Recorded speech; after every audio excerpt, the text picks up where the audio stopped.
CS2316 that analyzes the impacts of community factors on SAT performance. We chose this topic because standardized test scores play a major role in college admissions, and we wanted to understand how different socioeconomic factors and geographics play into the test outcomes across different high schools. And we chose to look at high schools in Texas because of the very drastic differences in socioeconomic status across the state itself. We expect to find a positive correlation between county median income and standardized test scores, since higher income areas typically have greater access to academic resources that lead to higher scores on standardized tests. For the data collection process, our first data set was the school's data frame, and we chose this data set because it gave us valuable information about how the SAT performance of students across every high school in Texas. It allowed for us to compare the performance of different demographics and socioeconomic groups within the specific high schools. And using this data, we were able to analyze educational equality and performance disparities among different high schools and student subgroups. Our second data set was the income data frame, and we chose this data set because it gives us the county economic information for all the counties in Texas, which was needed for us to analyze how socioeconomic factors may contribute to standardized test scores. The data alone can show economic patterns throughout the locations of the counties in Texas, but we use this data compared with the SAT performance data and school location data in order to allow us to explore all possibilities between how income levels and school location contribute to student success on standardized tests.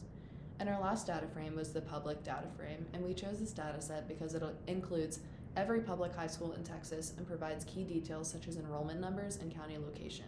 These variables allowed us to connect school-level performance data with county-level socioeconomic information. For our data cleaning process, our first dataset was an Excel file.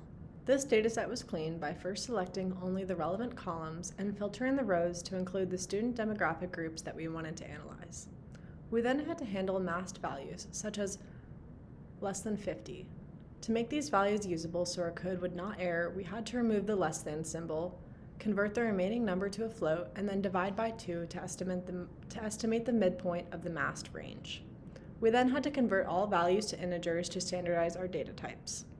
Finally, we removed all missing values and reset the index, and this gave us the completed dataset that is shown to the right. Our second dataset was an HTML file, and this dataset was cleaned by loading it from the web using the requests module and selecting only the relevant HTML table. We first removed irrelevant columns such as ranking and population, but kept the median household income column and renamed it for clarity. We then grouped each county's income into categories, shown to the right, using income bins. Finally, we sorted the data by income and returned the clean dataset.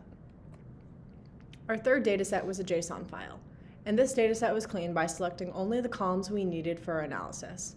This included the school name, city, zip code, and county. To keep our values consistent, we converted the county and city names to title case and removed elementary, middle, or primary schools to keep only high schools in our dataset. The remaining school names were also converted to title case for consistency.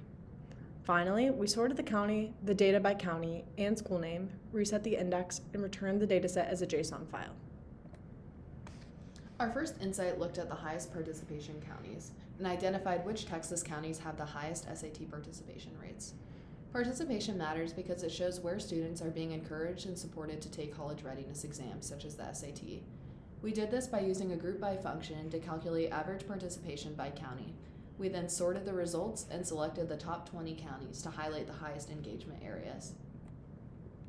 Our second insight looked at counties with high school concentration and counted the public high schools per Texas county and compared it to the state average. It highlights counties with above average school counts, indicating larger populations and more educational resources. We also calculated the percent difference from the average and assigned each county to one of the 4 categories shown on the right. It helped reveal which regions have the largest and most developed educational systems. Our third insight looked at income versus SAT performance, examining the relationship between median household income and average SAT scores across Texas counties. We did this by merging the 2 data sets by aligning county names, renaming columns, and removing non-matching entries to ensure accurate comparisons. Our fourth insight was predicting SAT participation rates, and we did this by using a linear regression model to test whether SAT scores can predict a school's SAT participation rate. The model's very low R-squared value shows that SAT performance is not a strong predictor of participation, suggesting that schools that have high scores don't necessarily have high participation rates. This helped highlight that factors other than academic performance influence whether students take the SAT, and our regression model was built using sklearn by selecting score variables and splitting the data into training and testing sets. Lastly, our fifth insight looked at classifying high or low income counties, and we did this by using a decision tree classifier to predict whether a Texas county is high or low income based on geographic information, and we did this by using an average zip code per county. The model achieved about 60% accuracy, showing a moderate link between geographic area and income level, and the results suggest that income in Texas follow a loose geographic pattern even with this simple model. We're now going to explain our data visualizations. Our first one was a scatter plot that shows the relationship between median household income and average SAT scores across Texas schools.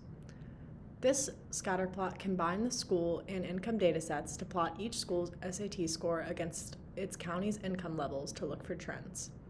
The scatter plot shows a clear positive correlation between income and SAT performance across Texas. Our second data visualization was a box plot that compares the actual versus predicted SAT participation rates from the linear regression model. Our box plot highlights that predicted participation rates have a much lower variability than actual rates. This suggests that the model is missing important real-world factors and underestimates the true range of participation, but it helps reveal limitations in the regression model that aren't obvious when looking at individual data points. Our third data visualization was a pie graph, which displays counties with above average numbers of public high schools. This pie graph helps us visualize which counties contribute the most to the overall number of high schools in Texas. And our pie graph shows that school distribution is highly concentrated in certain counties, which is supported in our code from our second insight.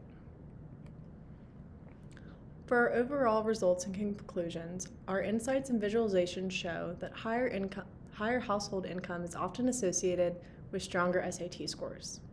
We also found that certain geographic areas have higher income levels. From that, we can conclude that those areas are likely to have more access to educational resources. Overall, our project shows that understanding what influences SAT performance and participation requires considering geographic location and a variety of socioeconomic factors. Our biggest challenge throughout this project was combining and merging data sets that were not originally aligned, such as when the county names differed or specific columns had to be adjusted across merging in order to make conclusions. Before this project, we were not as familiar with sklearn, especially the decision tree classifier, but now being able to understand how decision trees split data, trains the data, and evaluates accuracy shows how machine learning can highlight patterns that we couldn't see from simple statistics.